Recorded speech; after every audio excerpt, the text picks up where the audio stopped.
So I'm just seeing if it's... Oh, look at that. Came right out. Son of a gun. Probably just got radium all over the place, but there you go. It eventually worked. That was crazy. Welcome back. This is Mike, and we are picking up with our adventure with this 1956 Bulova men's watch. This is a manual wind watch. It's a three-hander, no other complications. But right now my complication is that the split winding stem came out and it was very rusty. Let's take a look at just how rusty it was.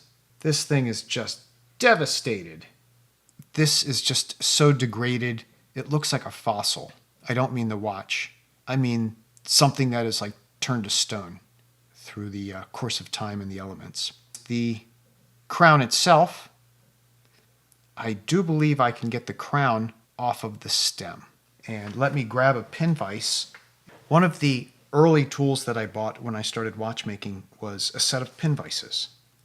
And for the uninitiated, a pin vise is basically a holder with a clamp at the end. And let's see, something tells me that's going to be too big. Yes, that's huge. Sometimes these pin vices are double-ended. Let's just keep on going until we find one. Where'd it go? Where'd it go? Oh, it's on my lap. That was close. Too early in the day to lose a part, don't you think? That just might work. And I find these pin vices are very handy when you're working with winding stems. And then if we're lucky, are we holding on to it? Yeah, look at that. So there's a threaded part to the end of the winding stem, and that screws into the crown. So look at that mess. I know at the very least I'm going to need to replace this split crown because I don't have any hopes that the other half looks any better. Can't say much more about this rusty split stem. I don't so much mind the crown. We can clean them up. A couple of little dents, but you really only see them under the microscope. The next test I like to do before opening up any watch from this era, you guessed it, let's check for radioactivity. Here's my Geiger counter.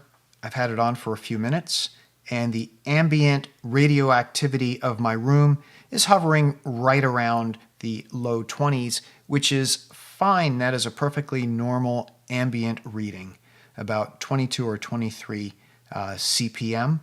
And let's see if this Bulova watch from 1956 has radium either on the hands or on the dial. The sensor for this Geiger counter, there's a tube back here, and we're just going to lay that right across the watch and see what happens. Oh man, no way. Did you see that? Let me get that better in the camera. It instantly jumped to 500 CPM. That means radium hands, radium dots on the dial. So this is a radioactive watch, and we're definitely going to be careful when handling this. In my prior video, when I introduced this watch, I mentioned that since this watch has a sealed back, you take the movement out from the front. And to do that, you need to remove the crystal. And sometimes on these sealed back watches, once you remove the winding stem, you can use a syringe to force air into the watch case, and the air will push out the crystal. Now, since this watch most likely has radium on the hands or on the dial, I don't know if any of that has gotten powdered, so I certainly don't want to blow out the crystal using compressed air. So what we're going to do is use this. This is a crystal lifter. So this is a vintage Vigor crystal lift, and the way it works is it has these flexible teeth all around it, and when you tighten the black knob, it tightens the teeth. It squeezes the crystal, compressing it from all sides, making it slightly smaller so you can then lift it out of the watch. The same goes for installing a crystal, but in reverse. Let's just give this a try, see if we can get the crystal out by using the crystal lifter. And you know what? I'm going to anticipate success, and I'm just going to put on some plastic gloves in case I have to chase the parts. And I want to act as if there's radium on everything that I'm touching, and be very careful. If you notice the color change in the background, that's also because I put down a piece of craft paper just so I have a disposable surface if any crumbs come out of the watch. And I expect there may be some crumbs. Let's give this a try.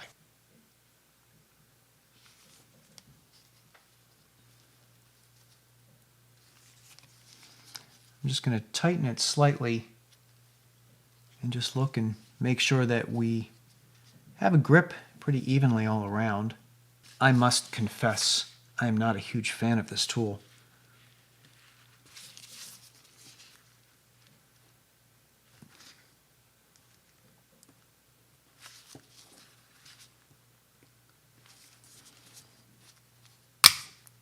Fail. Crystal's still on. Let's just try again. I purchased this on eBay. I've had luck with some of the vintage Vigor tools, and I'm just making light conversation here while I really am cranking down pretty hard on this crystal. Yeah, I'm twisting pretty hard.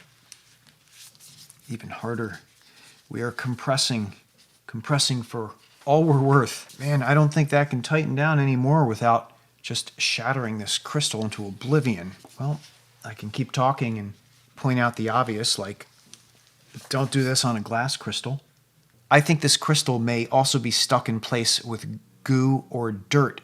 So I'm just going to give it one more little push. Oh, it's not coming off. Okay, I'm going to release the grip of the crystal lift. Incredibly, it doesn't appear to have made a mark. So I'm going to start by running some isopropyl alcohol around this seam where the crystal meets the bezel and see if there is some goo holding it in, see if that dissolves it. We'll just let that dribble in.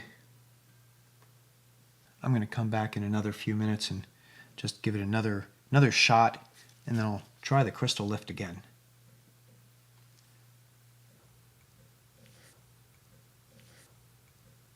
There's green goop coming out of that seam. Just going around here gently between crystal and case. I'd like to think maybe the old owner of this watch worked at the Crayola crayon factory, and he was in charge of the green crayons. Because what else could this green waxy stuff be? Yep, I'm going to go with green crayon. I'm comfortable with that.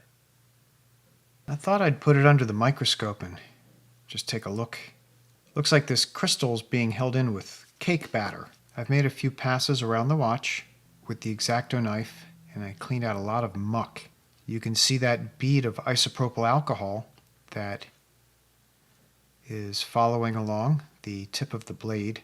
Let's wipe it down, and then we can give it another try with the crystal lift. And there's a closer look at some of the radioactive luminous material, and you can see it's turned completely brown in the hands, and it's really not even present on those little squares above the metal indices and numbers.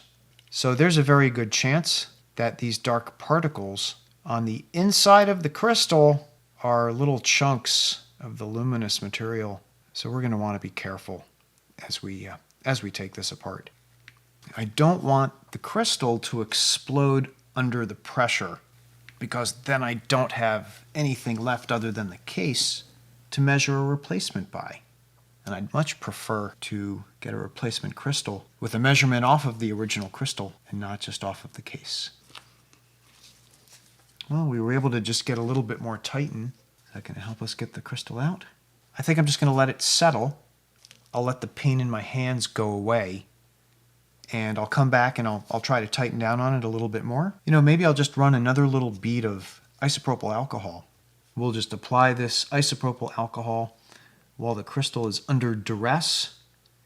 And maybe, just maybe, if we let it soak for a little while, it will decide to pull away from the edges of the case. Hello, we're back. It's been an hour or an hour and a half, and there's been an interesting development. Look at my crystal. It's shattered. It's like spiderwebbed. You know, this is one of those times that I'm glad I'm learning on watches that are mine and not expensive. So I'm just seeing if it's... Oh, look at that. Came right out. Son of a gun. Probably just got radium all over the place, but... Okay, it doesn't look like I damaged anything other than the crystal.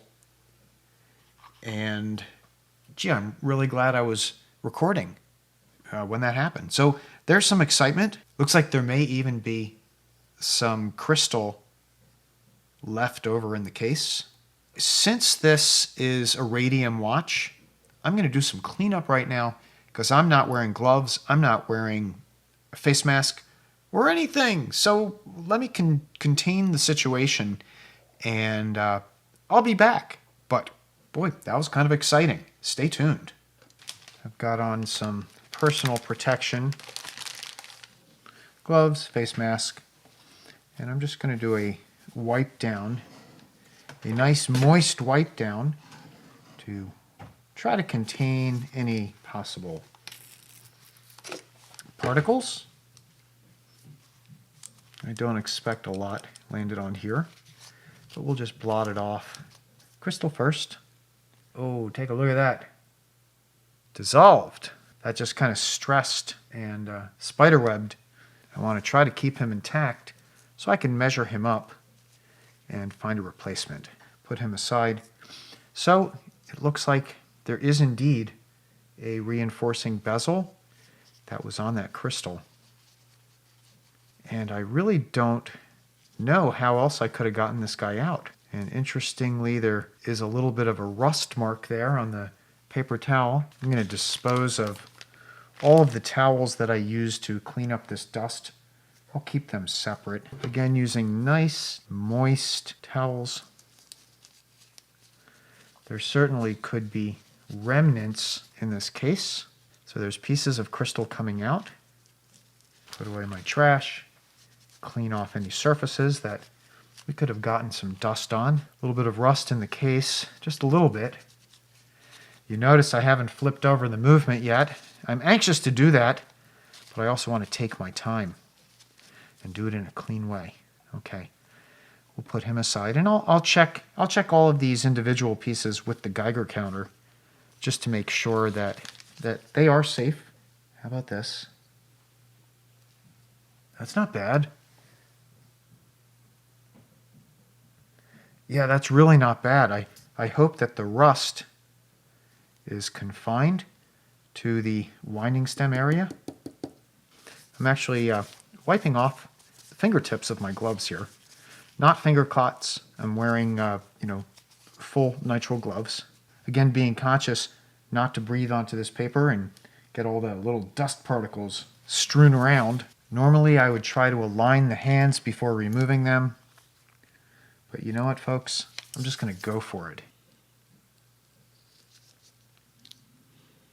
Wiping things down as we go. Make sure the hands aren't sticking to the plastic. That plastic can go in the trash. Hands in a box. Cover the box. Set it aside. Wipe. I'm going to wipe off this dial. I've worked on Bulovas before of this vintage. I know about what those dials can tolerate. They used pretty good lacquers, so a little wipe down there. Just working my way around it. I'm just going to put that aside. Trash goes in there. Very carefully fold this up. Don't want to make wind. Paper goes in. Gloves. Gloves go in. And finally, I will unmask. Put that in. Zip it up. And I'm going to do one more cleanup But right now I feel like we have any radium risk contained in the bag. If any of you were wondering how much of that radioactivity was from the dial and how much was from the hands, now that they are separated, we're at about 23. That's just room level. Now that the dial is not protected by the crystal, it's lighting up pretty good. And as for the hands, interesting. The hands are still clicking, but nowhere near as much as that dial was. Next task will be getting the dial off the movement. I'm going to handle this as little as I need to. I need to find the dial foot screws. There's one, and that's at the right before the 11 o'clock, and there's the second one right before 5 o'clock.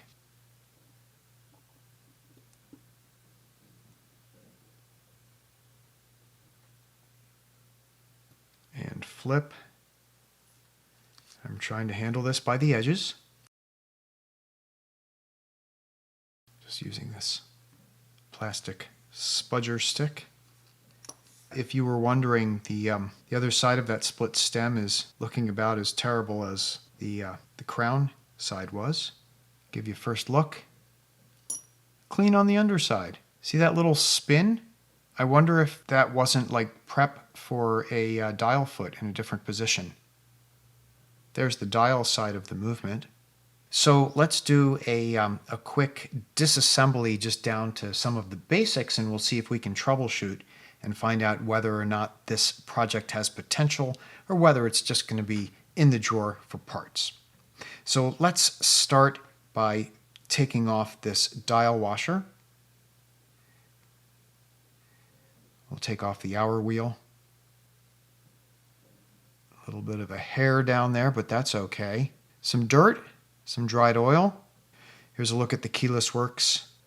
It looks like the rust kind of stopped at the main plate, and that's very encouraging. Why don't we flip it over and take a look? Let's just try to assess some of the other parts.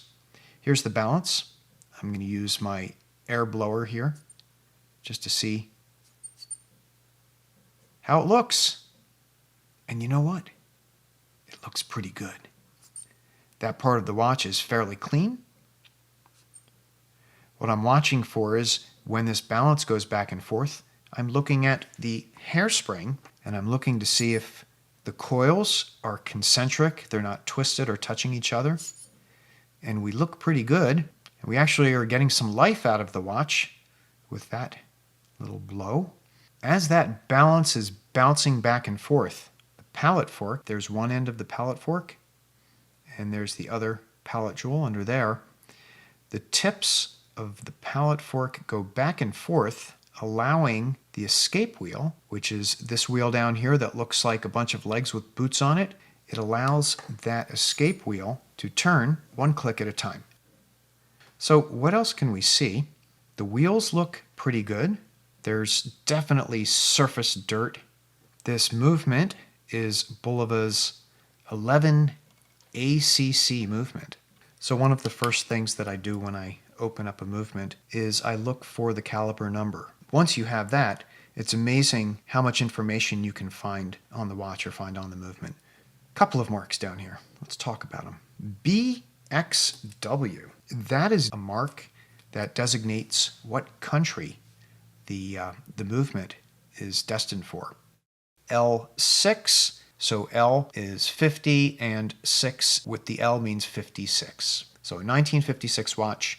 I'd like to see if I could get it running, but that means we're going to have to take out that remains of the winding stem. So what I think I'm going to do is I'm going to see if I could just put a little drop of WD-40 in there, give it a little soak, just see if we can free it. And if we can, then there's a better chance that we can safely get this movement ticking and finding out if it's going to be a runner and if the only problem is that rusted winding stem. And I just want to put a tiny amount. Oh my God, I flooded it. I wasn't trying to flood it. Like, I thought this was a small dropper, but under the microscope it just looks gigantic. Maybe I'll loosen that setting lever screw now. Good. that loosened easily. We're going to let this soak, and when we return, we're going to try to take out the winding stem and see if we can get this movement ticking. Okay, we're going to go back to the pin vise, and let's see if we can get the other half of the split winding stem out of the movement. Okay, that's just slipping in my pin vise. Different pin vise. I have a better grip this time. Anything? Yeah, that's something. See that? Look at that. Oh, and look at that as it's turning. It's just shearing off a layer of rust and sludge. Okay, since it's obviously dry right there, I'm going to try a little bit more WD-40, but I'm going to leave the pin vise in place. Let me see if I can just wipe away some of this debris. Just get it out of the way. Try to put on a small amount.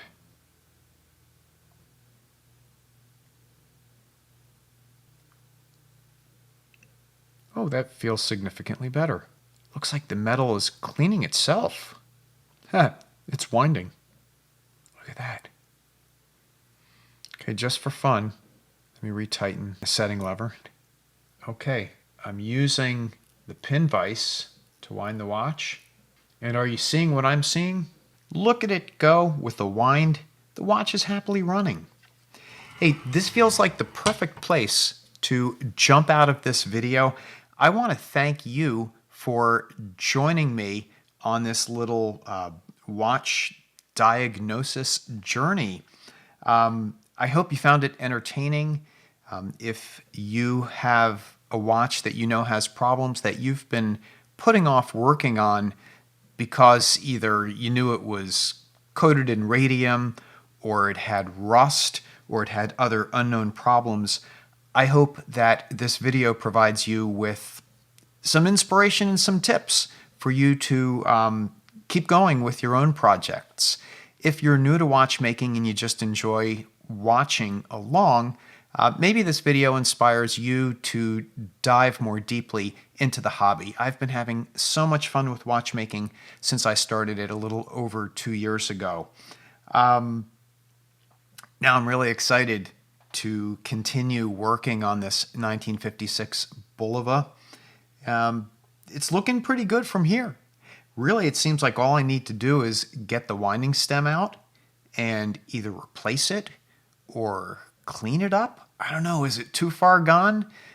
We'll try some rust remediation and we'll see. I don't think it will be a problem replacing that split winding stem if needed. It's an option. The nice thing about Bulova is there's lots of parts out there for it. So let me jump out. Again, thanks for joining me. My name is Mike. The channel is Watch with Mike. If you like these kind of videos, please give it a thumbs up. If you want to continue following my adventures, consider subscribing to the channel. And most important, I love hearing from you, so leave a comment in the place below. Be good, be well, be safe, and I look forward to our next time. Oh, you caught me not wearing a watch. I look forward to our next time together. Bye-bye. Okay, let's see if we can let down the mainspring. Get the click out of the way.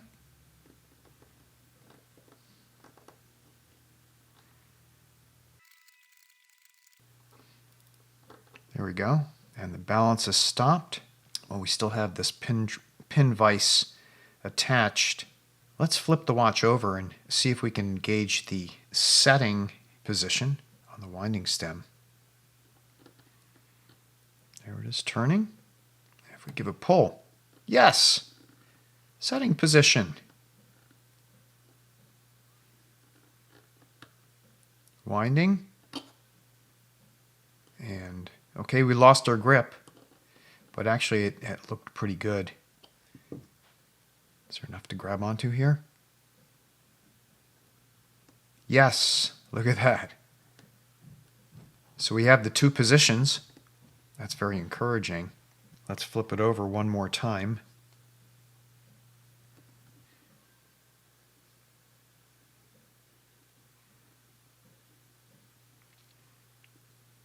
We'll loosen that setting lever.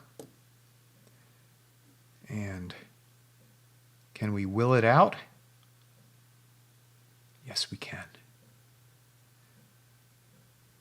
And remarkably, look at that. That part's not in bad shape.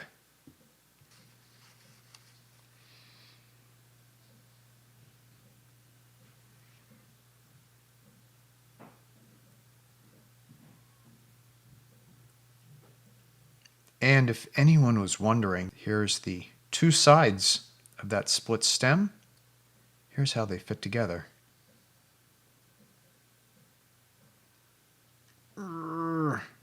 Not fully engaging, and I don't want to tiddlywink the top part of that split stem into oblivion. But this gives you an idea of how the two pieces of a split stem fit together. Okay, thanks again for watching. Catch you on the next one.